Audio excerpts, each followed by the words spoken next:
Oi, gente bonita, bem-vindos a mais um Ponto Contra Ponto. E esse mês de fevereiro é um mês bastante especial, porque 50 anos atrás começava a ser exibido o programa do Chapolin no México, o mesmo programa que nós recebemos. O Chapolin já existia nos programas do Chespirito, mas em 28 de fevereiro de 1973 ele recebeu o seu primeiro show. Então, para comemorar isso, eu e a Masterpiece pensamos em fazer alguns pontos contrapontos sobre coisas do Chapolin, e da mesma forma que nós fizemos o último de um anime pra ser uma coisa diferente, e que a gente fez a Escola de Princesinhas pra ser alguma coisa da Vídeo Brinquedo, que a gente não tinha falado nesse programa ainda, nós decidimos começar com a primeira história em quadrinho do Chapolin aqui no Brasil. A revista se chamava Chaves e Chapolin, e o Chaves é a maior parte da revista mesmo. Nós temos uma história na revista inteira que é com o Chapolin, e eu não acho que é a melhor das histórias. Não é péssima, mas é um pouco bobinha. Eu sei, é pra criança, mas mesmo assim eu diria que não é da melhor qualidade. Nessa história, O Mistério do Rio, nós começamos com o Chapolin sendo apresentado pra começar a história, e aí ele recebe um pedido de socorro nas suas anteninhas e mergulha no rio.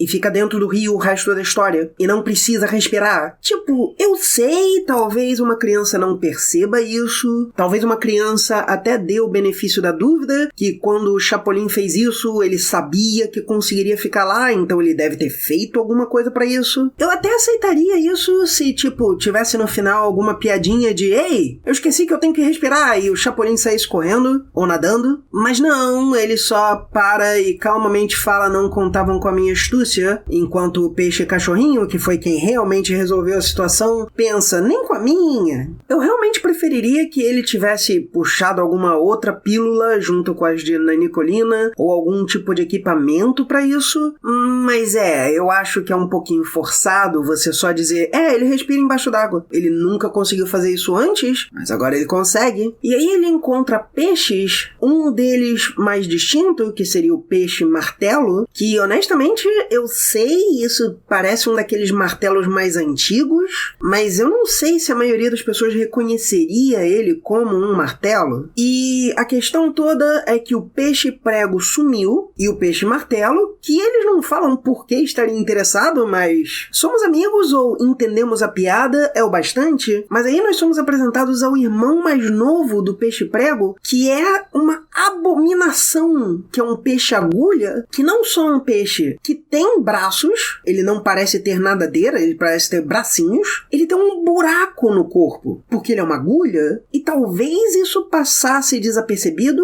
mas os pés dele são um pedaço de fio. Ele literalmente tem um pedaço de fio por dentro do seu buraco, quase como se fosse parte da anatomia dele, mas é de uma cor diferente, e parece estar solto, e parece que vai cair a qualquer instante. Tipo, como diabos esse bicho tá vivo? E aí nós caímos talvez na pior questão de design aqui. Do mesmo jeito que talvez alguém reconheça o peixe martelo se ele souber um martelo antigo e perceber que aquela coisinha no topo dele é pra ser uma referência disso, eu duvido que alguma criança vai olhar pra ele e pensar isso é um martelo. Da mesma forma, eu não acho que o peixe agulha vai ser mais reconhecível porque ele tem um pedaço de fio passando por dentro dele. Talvez se você fizesse ele mais fino e ele só tivesse um buraco, fosse o suficiente, mas se uma criança não fosse reconhecer ele porque não sabe o que é uma agulha de verdade ou não usa uma agulha, ele definitivamente não vai reconhecer mais porque tem fio. E aí você cria essa abominação. E ele tem, como ele diz, um peixe cachorrinho que não parece peixe nenhum, mas pelo menos ele é bonitinho e ele parece um cachorro. Me parece que esse tipo de design é pensando no mundo como ele é, não como ele é visto por uma criança. Senão o peixe martelo pareceria mais um martelo atual. Um peixe agulha não vai realmente parecer uma agulha muito, porque é uma agulha bem simples, é só um pedaço de ferro com um buraco. Da mesma forma, no meio da aventura, o Chapolin vai falar com uma minhoca surpreendentemente grande, mas isso é detalhe, que estaria fumando debaixo d'água. E quase sempre tem uma bolha de ar para indicar que eles ainda estão embaixo d'água, mas ao mesmo tempo não tem nenhuma indicação que o Chapolin está respirando elas, ou que o Chapolin precisa respirar, ou que esse cigarro na boca da minhoca estaria aceso.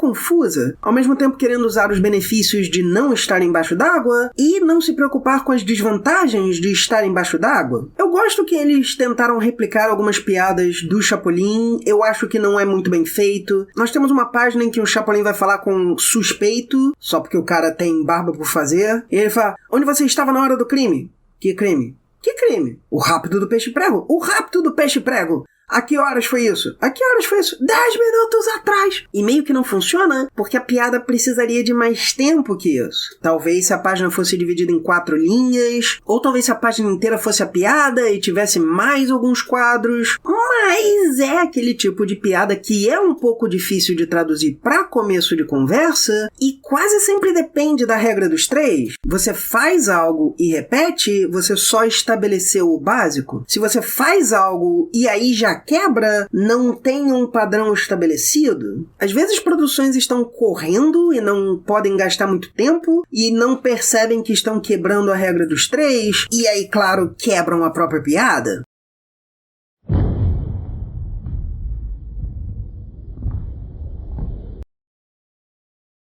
Mas isso não quer dizer que a história é terrível e não tem nada de bom. Tem um momento interessante que eu acho que é uma das melhores piadas que eu já vi no Chapolin, que é quando ele tem uma ideia luminosa e aí ele usa a ideia luminosa para iluminar o caminho dele, que é meio que uma combinação da piada da lâmpada que está acesa e ele assopra para apagar, mas ao mesmo tempo é uma ideia brilhante. Mas mesmo assim, aí você vai ver, o Chapolin está com linhas como se fosse para ele estar mais iluminado, mas o quadro está todo claro, sempre esteve todo claro, então meio que não funciona. A caverna onde ele está não parece tão mais iluminada toda hora. Primeiro ele tá com a ideia luminosa lá e ela meio que tá um pouco mais iluminada, mas aí logo depois tá um breu de novo, e aí quando ele tá saindo não tá breu nenhum, parece mais que a caverna não tem profundidade. E no fim das contas, a caverna pode ser iluminada do lado de fora, então por que ele teria que ter entrado na caverna?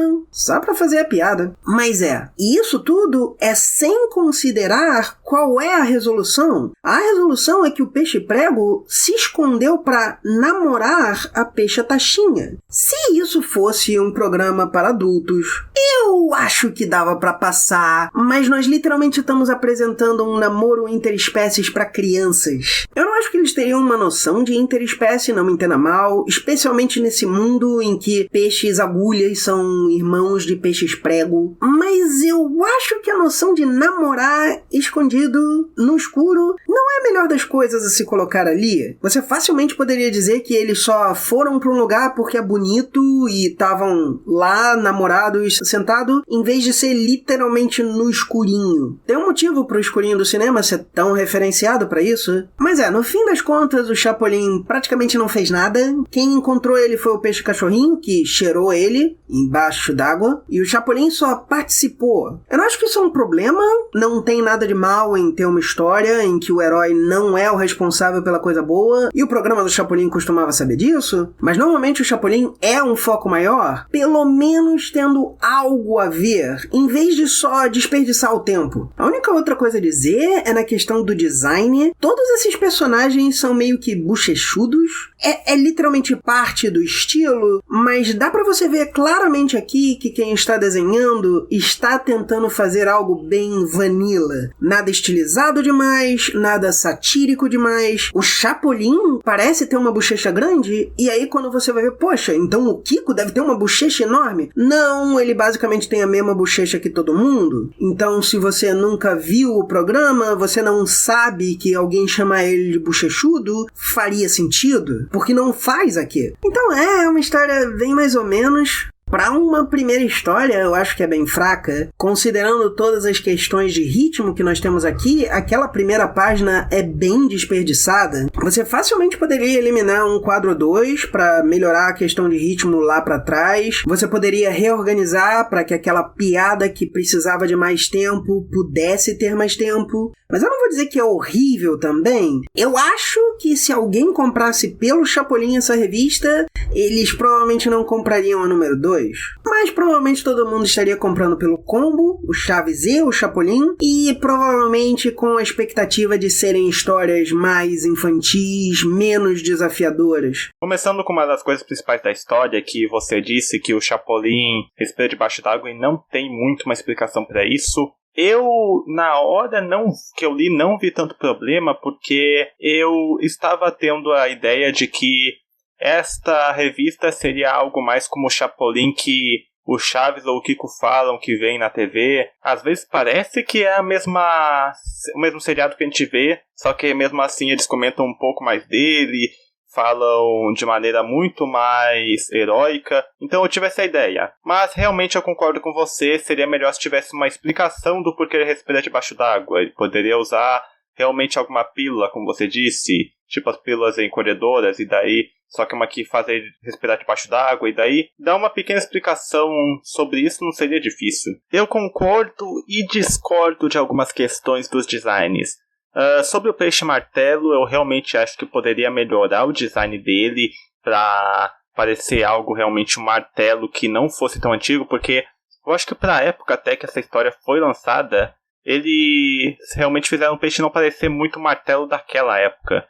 Só que sobre o Peixe Agulha, eu não acho que o problema seja exatamente como ele é feito aqui, mas sim que a gente só vê o Peixe Martelo e o Peixe Agulha no começo da história sendo peixes diferentes. Tem também o Peixe Cachorrinho, só que ele é mais normalzinho comparado a eles. Eles se destacam muito, tem vários outros peixes que aparecem na história que não falam, e eles são peixes normais, e daí tem esses peixes que são parecidos com peças ou ferramentas, e fica um pouco desproporcional na história, se eu posso dizer assim.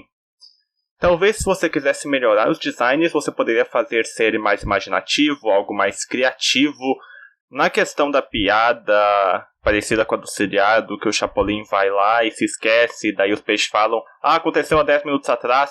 Isso é uma coisa que eu concordo, até comentei no meu ponto, porque não parece ter sido transcrevido muito bem do seriado pro gibi. Aliás, outra piada que acontece, que eu comentei no meu ponto, é o Chapolin pegar o balão dele lá de uma lâmpada, o que no começo funcionou essa piada, ele tá pegando algo, tá quebrando a quarta parede, daí tá levando lá pra iluminar, só que ao mesmo tempo depois ele leva um choque do nada. Só que ele já tá debaixo d'água, ele pegou na lâmpada, não é como se ele fosse, eu não sei, pegar a lâmpada e daí a lâmpada dá um choque nele, ou ele imagina outra coisa elétrica e daí dá um choque nele. Ficou um pouco mal feita essa piada. Uma coisa interessante que você comentou, que eu até falei um pouco no meu ponto, é na questão dos personagens principais. O Chapolin, ele tá um pouco mais bochechudo, como você disse, mas, como eu disse no meu ponto, eu acho que fizeram isso pra ser um pouco mais parecido com os shows, realmente. Parecido com uma pessoa vestindo uma fantasia de herói do que realmente parecer um herói por si só.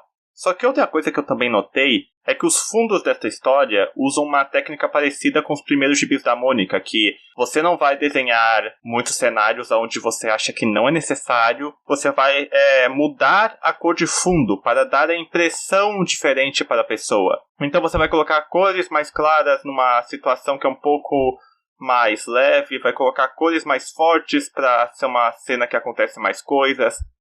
É algo que não é usado muito hoje em dia, porque a gente usa bastante cenários, só que uma coisa no mínimo interessante de se ver que eles usam aqui. E eu acho que é isso, pessoal. Não esqueça de ver meu ponto no meu canal, e até mais. Fui!